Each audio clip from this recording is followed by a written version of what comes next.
अब मैं एक रैपिड फायर खेलूंगा जैसे हमेशा खेलते हैं। मैं एक नाम लूंगा नेताओं के, जो पहला शब्द या सेंटेंस आपके मन में आता है आपको वो बोलना है। हाँ बिल्कुल। तैयार है? Okay Ojha sir, rapid fire round. पहला नाम Donald Trump. Curse of America. Curse of America, okay. Elon Musk. A shrewd thinker and a great businessman. Oh great businessman, okay. अब तो पार्टी वार्टी भी बना ली, उतर गए। हाँ तो अमेरिकन पार्टी बना लिया ना। Vladimir Putin. Lethal man. मतलब अच्छे में या बुरे में? खतरनाक Lethal तो ठीक है। लेथल, मैंने डेंजरस नहीं कहा इसलिए मैंने उस शब्द का चयन नहीं किया। अच्छा, okay okay. Netanyahu. Uncontrollable. Okay, interesting. Khamenei. Khamenei great leader because he is facing all the odds. Okay. Leader का मतलब क्या है कि वो सारा विषम परिस्थितियों को फेस कर रहा है, अमेरिका के सामने खड़ा था। खड़ा है। हाँ। लोगों ने कहा भैया तुम ऐसा कर दो, यूरेनियम सरेंडर कर दो, और उसने कहा कोई सरेंडर नहीं करेंगे। मतलब एक देश जिसके ऊपर इतना सारे प्रतिबंध रहे हों, जिसके यहाँ इतनी सारी देश में चुनौतियां हों, दवाएं ना हों और बहुत सारी चुनौतियां हों, वो लीडर झुकने को तैयार नहीं है कि नहीं लड़ेंगे। तो क्या हमने सरेंडर कर दिया क्या? राहुल गांधी नरेंद्र सरेंडर बोल रहे हैं, आप सहमत हैं उससे? हमें पीओके मिलने का बहुत अच्छा मौका था। ओके। जेलेंस्की पर कोई राय है आपकी? वो भी खड़े हुए हैं पुतिन के सामने। हाँ बिल्कुल खड़े हुए हैं। हाँ संघर्ष कर रहे हैं। हर वो आदमी जिसे अपने देश से अपने से ज्यादा लगाव है, वो कभी भी अपने शत्रु की मनमानी चीजों को स्वीकार नहीं करेगा। ओके। इजराइल हमास, हमास पर कोई राय है आपकी? युद्ध अभी भी चल रहा है, इजराइल बोल रहा है हॉस्टेज वापस करो, हमास और पूरी बाकी दुनिया कह रही है, ज्यादातर दुनिया बस बहुत हो गया, अब रुक जाओ। आप मानक भाई बात बताओ, यूएन किस लिए बनाया है? अगर यूएन इन सब मुद्दों को सॉल्व नहीं कर सकता तो उसे डिसॉल्व कर देना चाहिए।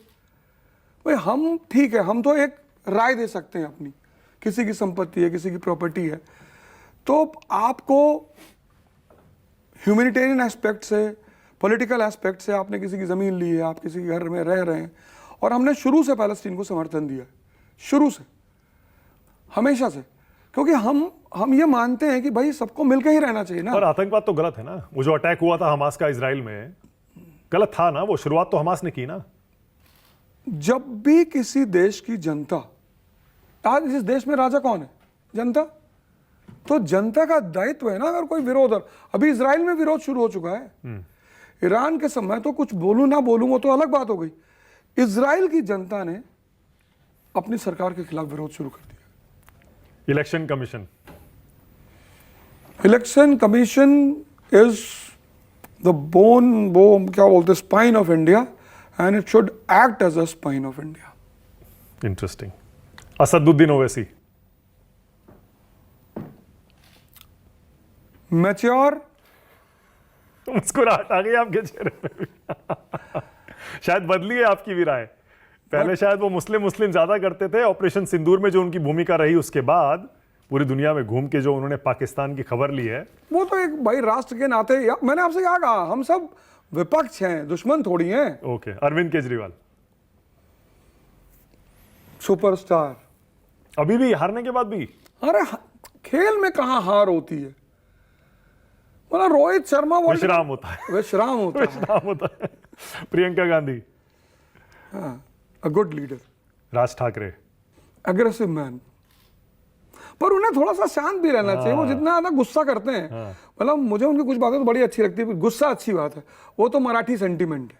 मतलब मराठी गुस्सा नहीं कर रहा तो एबनॉर्मल है। हाँ, मतलब वो अच्छा करते, गुस्सा करते, पर थोड़ा सा वायलेंस नहीं होना चाहिए। हाँ, थोड़ा सा ठीक है, उनका मराठी प्रेम अच्छा है, स्वाभाविक है, बहुत अच्छी बात है, पर उन्हें थोड़ा सा।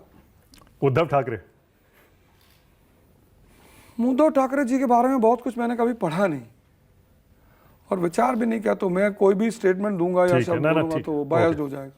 कंगना रनौत। उनको एक्टिंग ही करनी चाहिए। मतलब कुछ चीजें होती ना, वो किसी व्यक्ति के लिए ही होती हैं। पॉलिटिक्स बहुत अच्छी चीज है, किसी को भी करनी चाहिए, ऐसा नहीं है कि कोई नहीं कर सकता, मैं नहीं कर रहा हूं नहीं करना, पर मेरी राय की जीती हैं चुनाव, तो जीती हैं, बहुत लोग चुनाव जीतते हैं। ओके। अब भाई आचार्य नरेंद्र देव चुनाव हारे, इसका मतलब ये थोड़ी था कि वो लीडर नहीं थे। रेखा गुप्ता। दिल्ली की सीएम। हाँ। बहुत अच्छी लेडी। ओके, कपिल मिश्रा कपिल मिश्रा दिल्ली के मंत्री हैं। अच्छा मैं पता करूंगा उनके बारे में। परवेश वर्मा। साहब सिंह वर्मा जी के बेटे हैं। अरे उसके बाद तो कितनी बार अपने दम पर जीते हैं। नहीं मैंने कहा तो हाँ साहिब सिंह वर्मा जी के बेटे, मैंने कहा तो। हाँ। हाँ तो बहुत अच्छी बात है। रविंद्र नेगी विधायक, विधायक बनना चाहते थे, विधायक बन गए। सपने में आते हैं रविंद्र नेगी। नहीं वो तो सामने आते हैं, मैं जब अपने घर से निकलता हूँ पटपटगंज से बाहर की तरफ तो सामने ही बोर्ड लगा होता है विधायक पटपटगंज हो गए। मुलाकात नहीं हुई नतीजे के बाद कभी? नहीं अभी तो नहीं हुई। कुछ कहना चाहेंगे अगर मिले तो आप उनसे? बधाई दूंगा, वो तो मैंने उसी दिन भी दी थी और फिर दे दूंगा। एलजी साहब के लिए 2 शब्द। पता नहीं एलजी साहब को अब यमुना साहब दिखाई पड़ रही कि नहीं दिखाई पड़ रही, पता नहीं एलजी साहब को अब मोहल्ला क्लिनिक दिखाई पड़ रहा है कि नहीं दिखाई पड़ रहा है, पता नहीं एलजी साहब को अब दिल्ली के स्कूल दिखाई पड़ रहे हैं कि नहीं दिखाई पड़ रहे हैं। ओके, अमित शाह, ओझा सर, अमित शाह उनकी डायबिटीज ठीक हो गई, बड़ा उनको अब जो है डाइटिशियन हो जाना चाहिए, क्योंकि वो ये काम बहुत अच्छा कर सकते हैं। क्योंकि भारत की जो सबसे बड़ी चुनौती है वो है मधुमेह। हाँ। और जब से मैंने उनको सुना है टीवी पे कि जी मैंने 20 साल की मधुमेह ठीक कर ली, तो मुझे लगा कि अंकल जी अब आप डाइटिशियन हो जाओ, वो समाज की इतनी प्यारी सेवा होगी। ये मेरी एक मतलब वो ये निजी राय है। हाँ निजी पर राय उनके राजनीतिक जीवन पर भी तो बोलिए। नहीं उन्होंने बहुत अच्छा काम किया डायबिटीज को जीत के, वो भारत में अमर हो जाएंगे, सुश्रुत की तरह जाने जाएंगे। लोहा पुरुष के नाम पर उन्हें कुछ लोग कहते हैं। अरे आप उनको सुश्रुत बने, मैं जो कह रहा हूँ वो उनको पहुंचाइए, उनको आप चरक बनाइए, सुश्रुत बनाइए। एक इस देश का महान मतलब लोग कहें यार भैया मेरी डायबिटीज ठीक हो गई भैया, तो वो अच्छे एक डाइटिशियन और मधुमेह रोगी का इलाज कर सकते हैं। अच्छा ओझा सर, हर बार की तरह बहुत अच्छा लगा आपसे मिलके, मजा आया इस इंटरव्यू में। उम्मीद है हमारे दर्शकों को, आपके छात्रों को, आपके फॉलोअर्स को बहुत पसंद आएगी ये बातचीत। थैंक यू सो मच, बहुत धन्यवाद। Thank you.